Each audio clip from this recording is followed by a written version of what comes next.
Charles Leclerc en Formule 1, c'est au total 80 grands prix, 13 podiums, 9 pole positions, mais aussi 2 victoires. Cette semaine, on va retracer un petit peu ensemble le parcours du Monégasque. On voit ça évidemment en images, c'est parti.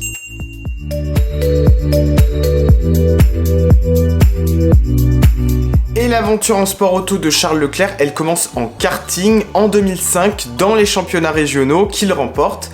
Il enchaîne ensuite avec les championnats de France en minime, en cadet, puis ensuite en trophée académie. Dans le même temps, Charles Leclerc est à la recherche de ses premiers financements. Il révélera d'ailleurs plus tard qu'en 2011, s'il n'avait pas pu trouver des commanditaires, il aurait abandonné le sport auto. Sauf que c'est un proche de Jules Bianchi. Jules Bianchi, c'est un petit peu son parrain dans la compétition automobile. Et en 2011, Jules se propose de l'aider. Il va contacter pour ça son agent, Nicolas Todt, qui est le fils de Jean Todt. Et Nicolas Todt, il va le prendre sous son aile et donc assurer son futur financier. Et Charles va pouvoir continuer la compétition automobile. L'année suivante, en 2012, Charles Leclerc intègre le championnat des WSK Euro Series qu'il remporte. Il devient dans le même temps vice-champion d'Europe et aussi vice-champion du monde dans la catégorie U18. Il poursuit donc sa montée en puissance. En 2013, il enchaîne avec le championnat des KZ1. Il retrouve un certain Max Verstappen. C'est le néerlandais d'ailleurs qui va s'imposer dans cette catégorie. Charles aura eu beaucoup de problèmes de fiabilité durant cette année qui l'aura empêché de défendre ses chances. Sauf que dans le même temps, il est repéré par une équipe, l'équipe Fortec Motorsport. C'est une équipe qui est engagée dans le championnat ALPS, qui est une catégorie de championnat de monoplace en Europe du Sud. Et donc Charles, il va pouvoir faire ses grands débuts en monoplace en 2014. Et en 2014, lors de sa première année, Charles Leclerc va faire forte impression puisqu'il devient vice-champion du monde de la catégorie. En 2015, il gravit encore un échelon, il rejoint l'équipe Von Amersfoort Racing, on est cette fois-ci en championnat de F3. Charles termine 4ème et également le titre de meilleur rookie de la saison. Et ces bons résultats, ils vont pas passer inaperçus, il va faire des premiers tests en GP3 à la fin de l'année 2015 et il intègre la catégorie à compter de 2016 et il devient champion du monde dès sa première année en remportant 3 victoires devant un certain Alex Albon. Et là, tout s'enchaîne pour le pilote monégasque, il intègre en 2017 la Formule 2, ex-GP2, et au cours de cette année, il va remporter encore 7 victoires et il signe aussi son premier titre tout de suite dès sa première année. En parallèle de ça, Charles Leclerc parvient aussi à convaincre le petit monde de la F1. Il effectue des premiers tests fin 2016 en ayant rejoint la Ferrari Driver Academy. Il devient pilote de développement chez Sauber mais aussi chez Ferrari et il fait aussi ses premiers essais libres au sein de l'équipe Haas en fin d'année. Pour 2017, il effectue un programme de 4 séances d'essais libres au sein de l'équipe Sauber et on apprend en fin d'année que le patron de l'équipe, Frédéric Vasseur, décide de le titulariser à compter de l'année 2018.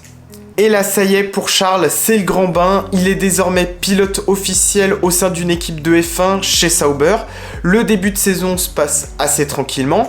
Il va mettre 3 grands prix pour se mettre en jambes, puisque dès la 4ème manche à Bakou, il va terminer 6ème et marquer 8 points, ses premiers points en carrière. À la suite de ça, sa saison sera très régulière.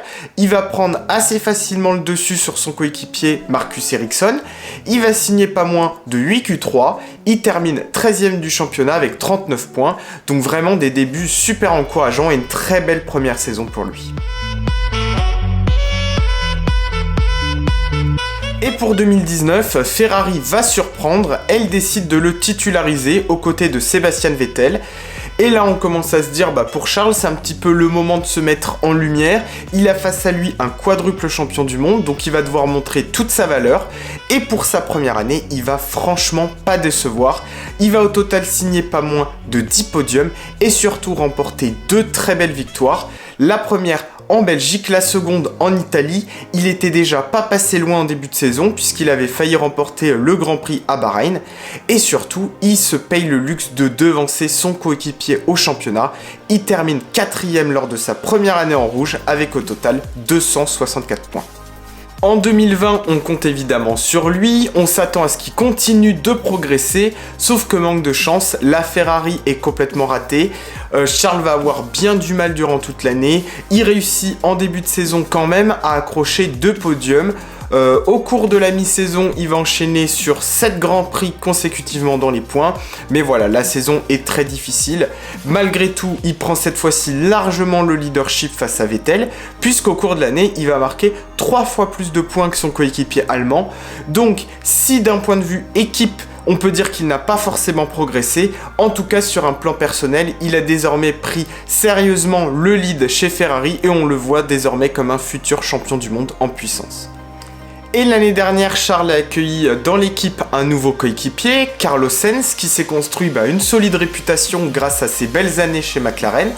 Et franchement, il va faire jeu égal avec l'Espagnol. Sur un plan comptable, c'est l'Espagnol qui a l'avantage pour 5,5 points, aussi sur les podiums. Mais quand on creuse sur les duels, cette fois-ci, Charles a nettement l'avantage en qualif et en course. Donc le bilan est quand même très homogène chez Ferrari. Il a eu aussi son lot de malchance. Donc la question maintenant, c'est de savoir est-ce qu'en 2022, Ferrari va réussir à passer un cap et est-ce que Charles Leclerc va pouvoir lutter pour le titre ? En tout cas, si pour en arriver jusque-là, Charles Leclerc aura connu bien des succès en monoplace, il aura dû aussi surmonter beaucoup d'épreuves sur un plan personnel et on voit ça tout de suite. Tout d'abord, en 2014, Charles va perdre son ami, son mentor, Jules Bianchi, qui est décédé à la suite d'un accident survenu au Grand Prix du Japon. Jules a été vraiment un mentor pour lui. Durant ses années de karting, ça a été son mécanicien. C'est aussi lui qui l'a énormément conseillé pour en arriver jusque-là. C'est aussi lui, on se souvient, j'en ai parlé au début de la vidéo, qui a contacté son agent pour qu'il devienne celui de Charles et donc qu'il puisse aussi lui permettre de continuer la compétition automobile. Donc voilà, c'est un gros coup dur pour lui. En plus de ça, Jules devait aussi rejoindre la Scuderia, donc c'est quand même un beau clin d'œil que Charles conduise désormais les monoplaces rouges. En 2017, Charles Leclerc va subir un autre coup dur, le décès de son père, qui était un ancien pilote. C'est aussi lui qui lui a donné le goût pour la compétition automobile. Il l'emmenait petit sur les pistes de kart. C'était aussi un ami proche de la famille de Jules Bianchi. Et le week-end suivant, en guise d'hommage, Charles va signer une magnifique performance. Il va remporter notamment la première course en F2. Et Charles va subir un autre coup dur malheureusement en 2019, il perd l'un de ses amis, Antoine Hubert, qui décède lors d'une compétition en F2. Ils se connaissaient très bien puisqu'ils s'étaient affrontés de nombreuses fois en compétition inférieure avec notamment Pierre Gasly et Esteban Ocon.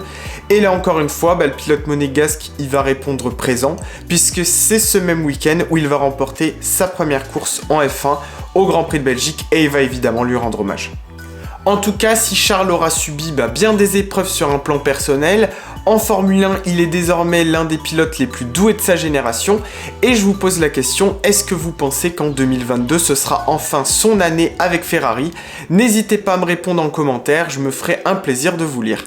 Voilà, c'est terminé pour cette petite vidéo, j'espère qu'elle vous a plu. N'hésitez pas à liker, à partager et à vous abonner, comme ça vous serez au courant de tous mes futurs posts. Et puis nous, on se dit à très vite sur ma chaîne, à bientôt.